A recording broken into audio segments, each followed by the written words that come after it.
नमस्कार दर्शकों, स्वागत है आप सभी का हमारे इस बहुत ही ज्यादा खास कार्यक्रम एस्ट्रो विद आचार्य लोकेश धमीजा जी में, और मैं हूं आपके साथ नेहा सर्वेश शुक्ला।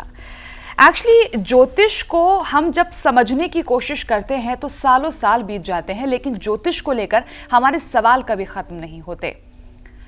9 ग्रह 12 भाव किस तरीके से हमारे जीवन में इफेक्ट डालते हैं, और कभी कभी तो हम लोग ये भी सोचते हैं ना कि सैकड़ों मील दूर जो ग्रह है वो कैसे हमारे जीवन पर इफेक्ट डालता है। बहुत ही अगर मैं ज्योतिष को समझने की बात करूं या इसके बारे में जब हम लोग बात करते हैं तो बहुत इंटरेस्टिंग ये टॉपिक है। तो ज्योतिष के if and buts, dos and don'ts, आज हम सब कुछ यहां पर समझने की कोशिश करेंगे। हमारे साथ मौजूद हैं आचार्य लोकेश धमीजा जी। नमस्कार आचार्य जी। नमस्कार जी, बहुत बहुत स्वागत है आपका।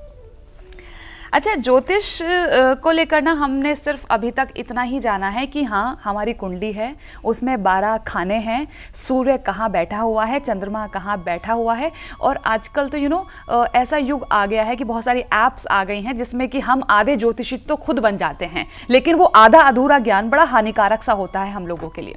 तो अगर मैं ज्योतिष की एक ऑथेंटिक डेफिनेशन को समझने की कोशिश करूँ तो क्या है? ज्योतिष को अगर शास्त्रों और वेदों के हिसाब से बोले तो ज्योतिष को शास्त्रों का, वेदों का नेत्र बोला गया है। और नेत्रों का काम होता है किसी चीज को खोजना, किसी चीज को देखना। और अगर मैं बिल्कुल जनरल वे में, साधारण शब्दों में अगर आपको बताऊं तो ज्योतिष हमारे कर्मों की डायरी का हिसाब किताब करता है। हम सभी लोग ये सुनते आए हैं बचपन से, कर्मों का फल मिलेगा, पिछले जन्म के कर्मों का प्रभाव पड़ेगा। तो आप समझ लो ज्योतिष जो है वो हमारे इस समय कर्मों का प्रभाव का पूरा ब्यौरा देता है। मैं आपको एग्जांपल देता हूँ। आज किसी को कुछ प्रॉब्लम है, कोई दिक्कत है, कोई मेडिकल दिक्कत है, वो जाता है ब्लड टेस्ट कराने के लिए और डॉक्टर उसको बताता है इस समय ये दिक्कत चल रही है, इसका ट्रीटमेंट कर लो।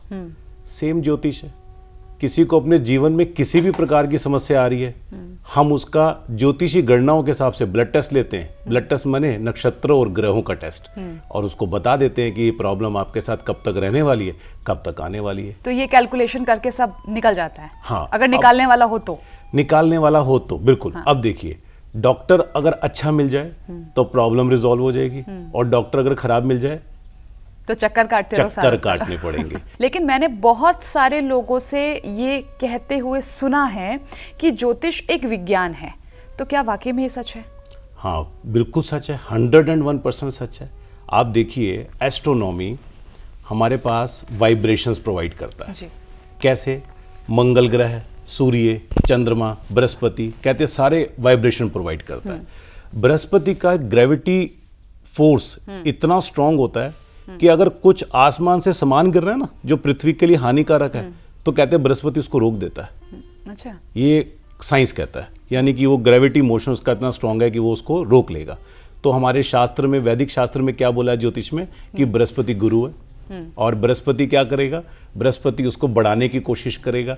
तो आप देखो, बृहस्पति यहाँ भी बढ़ा रहा है और बृहस्पति पृथ्वी पर आने वाली चीज़ों को भी रोक रहा है।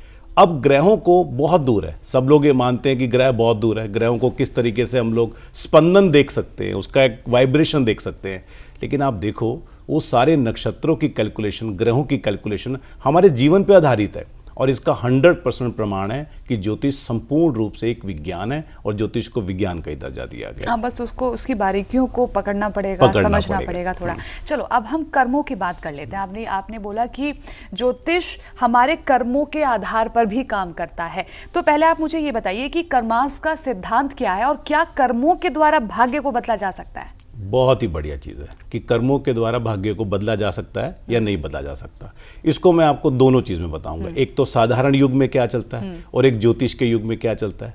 हमारे ज्योतिष की जो ब्रांच होती है, जो एक रिपोर्ट तैयार होती है, उसको हम लोग होरोस्कोप बोलते हैं। यानी कि एक 12 हाउस की कुंडली तैयार होती है जिसमें आपके जीवन के सारी चीज़ों के बारे में जिक्र दिया होता है। क्या होने वाला है, कब होने वाला है, कैसे होने वाला है। आपको बताएं, हर व्यक्ति को नाम चाहिए, शौहरत चाहिए, यश चाहिए, करियर, जॉब, और 70% लाइफ हर व्यक्ति का इसी चीज़ में निकल जाता है करियर बनाने के लिए। मेरा नाम कितना होगा, इसको 10th हाउस बोलते हैं। 10वां घर कुंडली का, आप सबका 10वां घर जो है उसमें राज छुपे हुए हैं कि आप कितना दूर जा सकते हैं, कौन सा काम कर सकते हैं। 10वां घर कर्म के सिद्धांत पर ही चलता है यानी कि अगर भगवान कृष्ण ने, भगवान ब्रह्मा ने, या जिसने भी इस सृष्टि की रचना करी और कुंडली बनाई, तो 10वां घर उन्होंने छोड़ दिया कि आप अपने आप स्वयं निर्धारित करो। यानी कि आपकी डेस्टिनी में अगर कोई प्रॉब्लम लिखी हुई है तो कर्मों के द्वारा आप उसको ठीक कर सकते हो। तो ज्योतिष में कर्मों का बहुत महत्व है, और हम लोग जितना भी एस्ट्रोलॉजी, आज मॉडर्न एस्ट्रोलॉजी करते हैं आज के युग के हिसाब से, इसमें कर्मों को बहुत प्रधानता दी गई। कृष्ण जी ने तो गीता में भी कह दिया है ना, ये कोई हम कोई नई बात नहीं बता रहे हैं यहाँ पर बैठकर।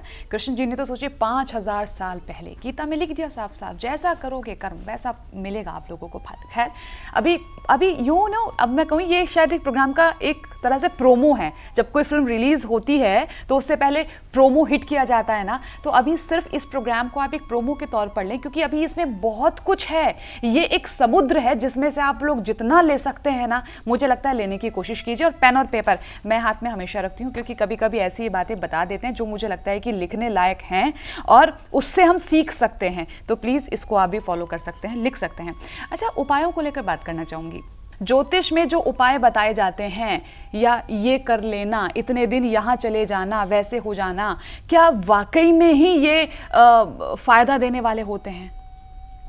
उपायों के बारे में बहुत सारी धारणाएं लोगों को विश्वास नहीं दिलाती है, और कुछ हमारे ट्रेड के अंदर थोड़ा सा कुछ काम ऐसा हुआ कि लोगों का विश्वास ज्योतिष के ऊपर से भी खत्म होने लगा कि उपाय काम करेंगे नहीं करेंगे, हर आदमी को लगता है।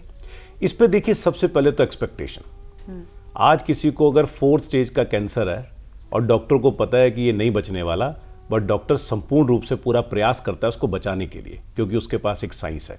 यानी कि वो पूरा का पूरा रेमेडी, अपना तरीका, अपना मेथड लगाएगा कि मैं किसी भी तरीके से पेशेंट को बचाऊं। ज्योतिषी भी एक डॉक्टर है और वो भी उपाय करता है। अब उपाय कैसे कारगर सिद्ध होते हैं, आप इसको देखो। मैंने भी पिछले क्वेश्चन में बताया, हमारी मेडिकल रिपोर्ट अगर गलत आई तो हमने क्या किया, उपाय किए, व्यायाम किया, अच्छा खाना खाया, डॉक्टर के अकॉर्डिंगली वेट हमने घटाया, तो हमारी बॉडी ठीक चलने लग गई। इसी प्रकार से ज्योतिष के उपाय हर समस्या के लिए बने हुए हैं और काम करते हैं। मैं क्योंकि IT बैकग्राउंड से हूँ, और आपको पता है कि जब तक प्रिडिक्शन के साथ रेमेडी नहीं दिया जाए तब तक ज्योतिषी का कोई फायदा नहीं है। तो अब ज्योतिष के उपाय कैसे काम करते हैं, क्या पास्ट देख सकते हैं? हर ज्योतिषी कहेगा देख सकते हैं। यानी कि ये चीज़ बताई जा सकती है। जब पास्ट बताई जा सकती है, वहाँ जाया जा सकता है, तो क्या कोई ऐसा सिस्टम नहीं है हमारे पास, या ऐसा कोई मेथड नहीं है कि हम उसको रिवर्स करके फ्यूचर में भी जा सकें? तो डेफिनेटली किया जा सकता है। इस सोच के साथ हमने बहुत सारी केस स्टडीज़ करी, और ईश्वर की कृपा से और रिसर्च से, मेहनत से हमने इवेंट प्लानिंग टेक्निक डेवलप किया। इवेंट प्लानिंग टेक्निक क्या है? शास्त्रों में लिखा हुआ है कि अगर शादी खराब होने वाली हो तो 2 शादी करा दें, यानी कि एक शादी पहले तोड़वा दें। ये शास्त्र में लिखा हुआ है। शास्त्र को कोई भी बना नहीं सकता, शास्त्र को सर्च कर सकते हैं। रिसर्च में भी सर्च छुपा हुआ है, रिसर्च यानी कि सर्च कर सकते हैं। तो हमने सर्च किया, ये मेथड तो बड़ा अच्छा है, और फिर देखा कि मांगलिक दोष था या 2 शादी के योग थे, तो पहले एक शादी को तोड़वा दिया गया। तो लेकिन खाली शादी थोड़े ना, जीवन में स्कैंडल भी आ सकता है, लिटिगेशन भी आ सकता है, और प्रॉब्लम भी आ सकती है। तो हमने ऐसे इवेंट प्लानिंग टेक्निक को डेवलप किया और कुछ नई रेमेडीज निकाली आज के हिसाब से। आप यकीन नहीं करेंगे, यकीन करना भी नहीं चाहिए क्योंकि आजमाया नहीं है ना आपने, यकीन नहीं करेंगे, इतने लोग, कॉरपोरेट के लोग, फैमिली के लोग इतना बेनिफिट उठा रहे हैं उस चीज़ से कि यस, ये रेमेडीज 100% हमारे लिए वर्क कर रही है। क्यों? क्योंकि प्लैनेट एक काम कराना चाहता है, ज्योतिषी उसको देख सकता है। हमने उस काम को प्लैनेट को करवाने दिया, लेकिन एक आर्टिफिशियल मेथड क्रिएट कर दिया, जिसको हमने इवेंट प्लानिंग टेक्निक का नाम दिया। तो 100% उपाय काम करता है, बट उपाय को बढ़िया तरीके से और अच्छे तरीके से, क्रमबद्ध तरीके से, किसी अच्छे सलाहकार से समझ के करना चाहिए। और यहाँ पर मैं आपको बता दूं, जैसे कि सर बार बार ये बात कह रहे हैं ना कि 100%, तो मैं इस चीज़ को ज़रा सा क्लियर करना चाहूँगी कि आंखें बंद कर कर सिर्फ बैठने से कुछ नहीं होगा।